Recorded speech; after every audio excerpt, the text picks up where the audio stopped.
2 दिन पूर्व दिल्ली में हुई 16 वर्षीय साक्षी की दिल दहलाने वाली हत्या के विरोध में देश भर में प्रदर्शन हो रहे हैं, जिसको लेकर आज नीमच के सर्व समाज के लोगों द्वारा भारत माता चौराहे पर एकत्रित होकर शहर में रैली निकालकर विरोध प्रदर्शन किया गया। उसके पश्चात कलेक्टर कार्यालय पहुंचकर राष्ट्रपति के नाम कलेक्टर प्रतिनिधि डिप्टी कलेक्टर राजकुमार हल्दर को ज्ञापन सौंपा गया और मांग की गई कि जो घटना दिल्ली में हुई है उसकी पुनरावृत्ति ना हो। दिल्ली में योजनाबद्ध तरीके से 16 वर्षीय बालिका की निर्मम हत्या कर दी गई थी। धर्म विशेष के लड़के को फांसी की सजा सुनाई जाए। इस प्रकार की घटनाएं लगातार बढ़ती जा रही है। इस पर रोक लगाने के लिए कड़े नियम बनाए जाए, यही मांग करते हुए आज बड़ी संख्या में सर्व समाजजन मौजूद रहे, जिसमें 35 से अधिक समाजों ने समर्थन करते हुए ज्ञापन सौंपा। बड़ा ही शर्मनाक और बहुत ही चिंता का विषय है कि 29 तारीख को दिल्ली, देश की राजधानी दिल्ली में एक 16 वर्षीय बालिका, मासूम बालिका साक्षी का दिन दहाड़े एक वर्ग विशेष के व्यक्ति ने लगातार 30 से 40 चाकू से मार करके उसकी जघन्य हत्या कर दी। चाकू से हत्या करने के बाद भी उस पर रुका नहीं, उसने बड़ा पत्थर उठा के 3, 4, 6 बार उसके किए और पूरी तरह से कुचल दिया और उसकी वहीं मौके पर ही दर्दनाक मौत हो गई।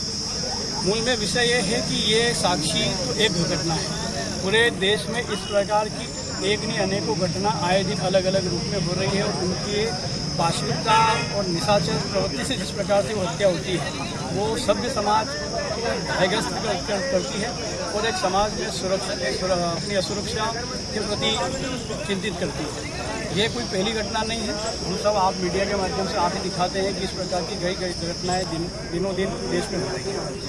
आज नीमच का सर्व समाज इस घटना के विरोध में ही एक ज्ञापन देने राष्ट्रपति महोदय के नाम माननीय जिलाधीश के द्वारा यहाँ कलेक्टर ऑफिस में आया था, जिसमें लगभग नीमच के 35 से अधिक समाजों ने अपना ज्ञापन पत्र भी इस सर्व समाज के साथ संलग्न किया है। और उस ज्ञापन में विशेष रूप से मांग यह करी है राष्ट्रपति महोदय से, देश के प्रधानमंत्री नरेंद्र जी मोदी से और माननीय मुख्यमंत्री शिवराज सिंह जी से, क्योंकि ये देश कानून से चलता है।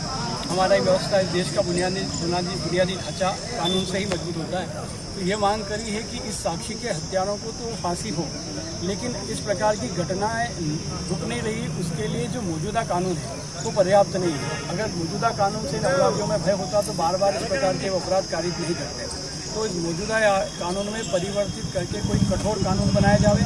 साथ ही इस प्रकार के जो संगठित, सुनियोजित और षड्यंत्रपूर्वक किए जाने वाले अपराध हैं एक वर्ग विशेष के युवकों द्वारा, उनको निपटारे के लिए एक अलग से पृथक न्यायालय जो उसमें तुरंत इस प्रकार के मामलों की सुनवाई हो और त्वरित उसका न्याय मिले। क्योंकि कानून में इनका, आप सब देख रहे हैं कि कानून का इनको भय बिल्कुल नहीं है। और अपराधी को भी पकड़ा है तो इस प्रकार का वो पुलिस को स्टेटमेंट दे रहा है तो उसको उस घटना पे पश्चाताप है ही नहीं। साथ ही जिस वर्ग विशेष के अपराधी हैं, अपराध आप मुझसे किसी से भी हो सकता है, कई बार बिना आवेश में आके अपराध हो सकता है, लेकिन वह अपराध आवेश का होता है। ये जिस प्रकार के अपराध हो रहे हैं आवेश में नहीं आके हो रहे हैं, ये बिल्कुल प्लानिंग से टारगेट करके, योजना करके, पूरी उसकी योजना बना के अपराध किए जा